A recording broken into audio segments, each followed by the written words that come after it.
In today's video, we are about to attempt the impossible. We are going to compress the colossal 4.6 billion year history of our planet into just 20 minutes. Yes, you heard that correctly.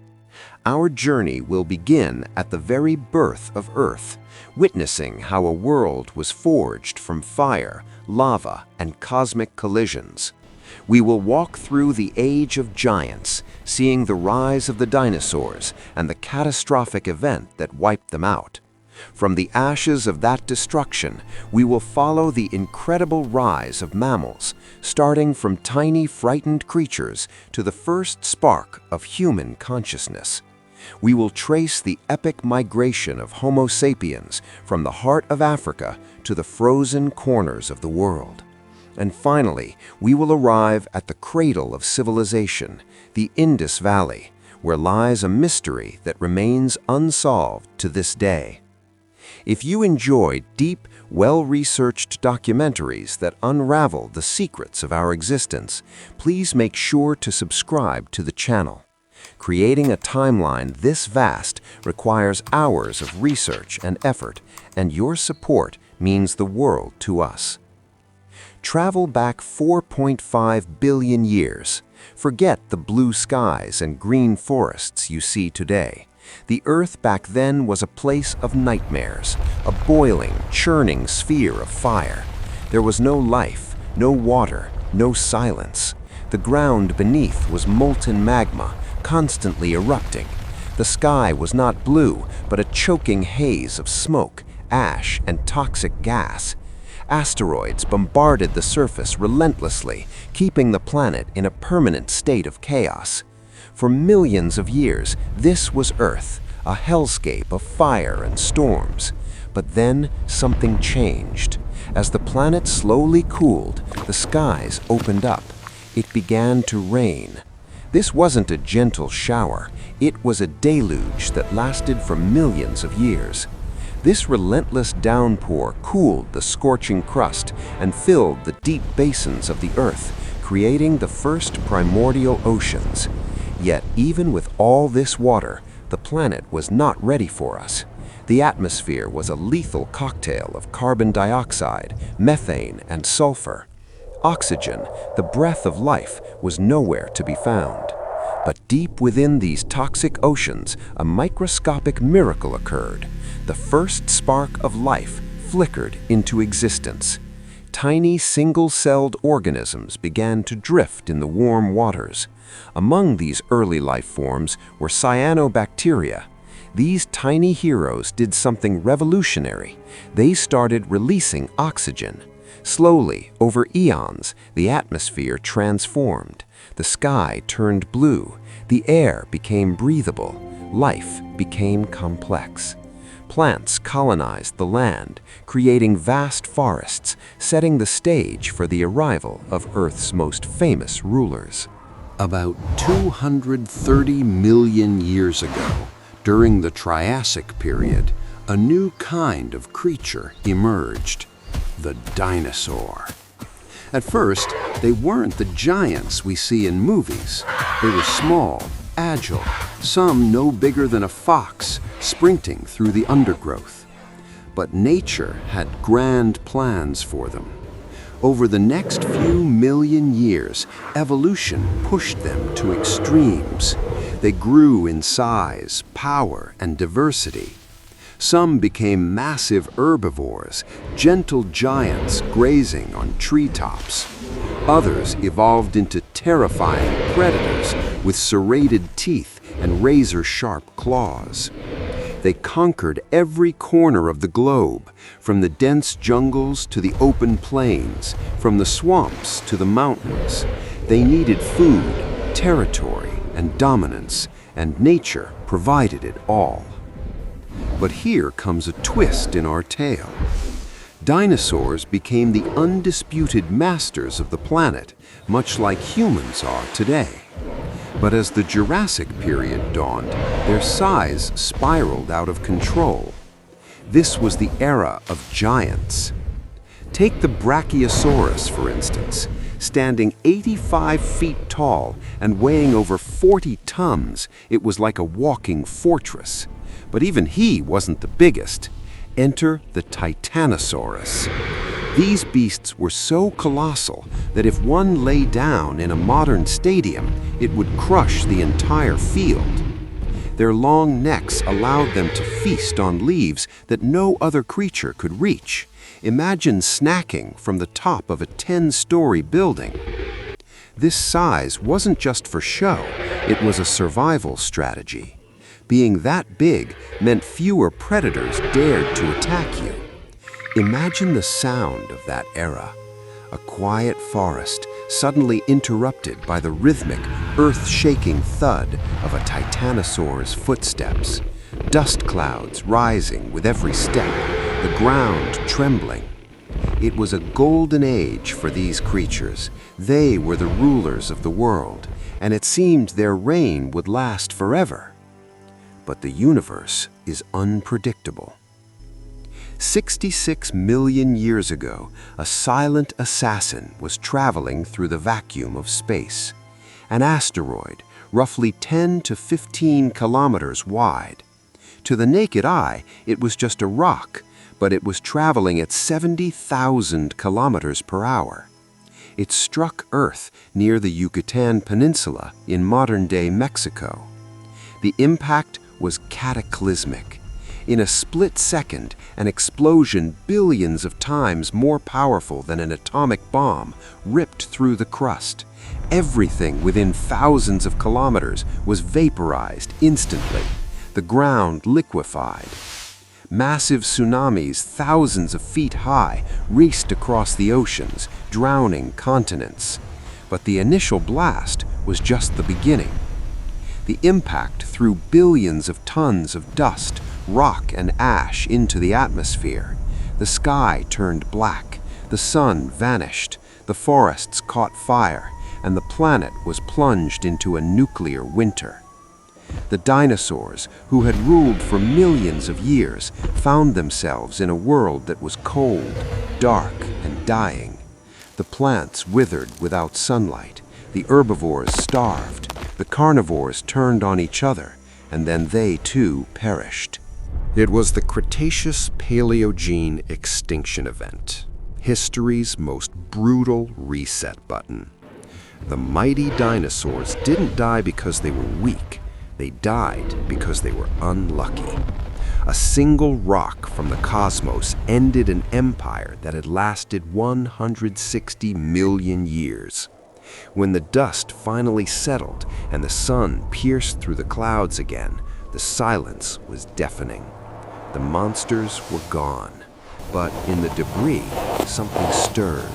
Small, furry, rat-like creatures peeked out of their burrows. These were the mammals. During the time of the dinosaurs, they lived in fear, coming out only at night, hiding in holes. But this lifestyle is exactly what saved them. Their small size meant they needed less food. Their fur kept them warm in the freezing darkness. With the dinosaurs gone, the world was now an empty stage. This was the beginning of the age of mammals. They grew bigger, they diversified. Some returned to the oceans to become whales, others took to the skies as bats. And in the dense jungles of Africa, a group of mammals called primates began to evolve. About 25 million years ago, the Earth changed again. The climate in Africa dried up. The dense jungles began to shrink, replaced by open grasslands, savannas. The primates living in trees faced a choice: stay in the shrinking forests or face the dangers of the ground. Some brave souls ventured down. To see over the tall grass and spot predators, they started standing on their hind legs. They began to walk upright. This was bipedalism, the defining moment that set us on the path to becoming human.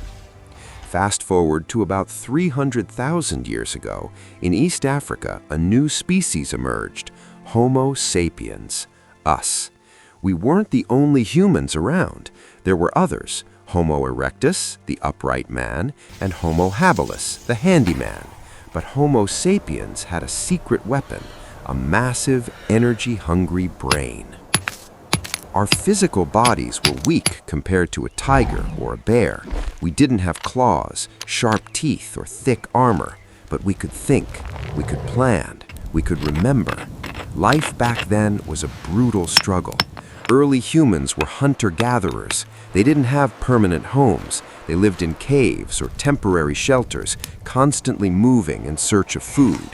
Every day was a gamble. You woke up and asked, will I eat today or will I be eaten? They lived in small bands of 20 or 30 people, tight-knit families. Men usually hunted with primitive spears, while women and children gathered roots, berries, and fruits. Cooperation was key. A lone human in the wild was a dead human, but a group was a force to be reckoned with. They learned to read nature. They knew which wind brought rain, which footprint belonged to a lion, and which herb healed a wound. The wilderness was their school, and survival was the only grade that mattered. Around 70,000 years ago, something clicked in the human mind. Historians call it the cognitive revolution. Before this, humans communicated like other animals, simple signals for danger or food. But now, our language became complex. We could describe things that weren't there. We started telling stories. Imagine a group sitting around a fire. An elder says, "The lion is not just an animal, it is the spirit of the storm." This ability to imagine, to create myths, gods, laws, and spirits was our superpower. Why? Because fiction unites people. You can't get 1,000 chimpanzees to work together. They will fight. But you can get 1,000 humans to build a pyramid or fight a war if they all believe in the same god, the same king, or the same nation. This shared belief allowed us to organize in numbers that no other animal could match. We started painting in caves, art, symbols, and dreams etched onto stone. We were no longer just surviving, we were creating culture. With these new mental tools, Homo sapiens did something bold. About 60,000 years ago, they broke out of Africa. They crossed into the Middle East, then split. Some went to Europe, others to Asia and Australia. But they weren't entering empty lands. In Europe, they met the Neanderthals, shorter, stockier, and stronger humans adapted to the cold. In Asia, they met the Denisovans. For years, we believed we waged war on them and wiped them out. But modern DNA science tells a different, more intimate story. We didn't just fight them, we loved them. We interbred. If you are watching this and your ancestors are from Europe or Asia, you likely have 1% to 4% Neanderthal DNA in your blood. We didn't destroy them completely, we absorbed them. They live on inside us. As humans spread, they faced environments that would kill most animals. In Europe, they faced the freezing cold. So they invented clothing, sewing animal hides together with bone needles. They mastered fire to keep the night at bay. In the deserts, they learned to find water hidden deep underground. This adaptability is what makes us unique. A polar bear cannot survive in the Sahara, and a camel cannot survive in the Arctic. But a human can survive anywhere, provided they have the will and the ingenuity. We did all this without modern technology. No GPS, no electricity, no antibiotics, just grit, observation, and the refusal to die. But the ultimate test was yet to come. About 20,000 years ago, the planet plunged into the last glacial maximum, the peak of the Ice Age. Global temperatures crashed. Massive ice sheets, kilometers thick, crushed the northern hemispheres. Sea levels dropped by 120 meters as water turned to ice. Humans were pushed to the brink. They huddled in caves, chasing woolly mammoths across frozen tundras. It was a time of extreme hardship, but it forged a resilience in our species that remains today.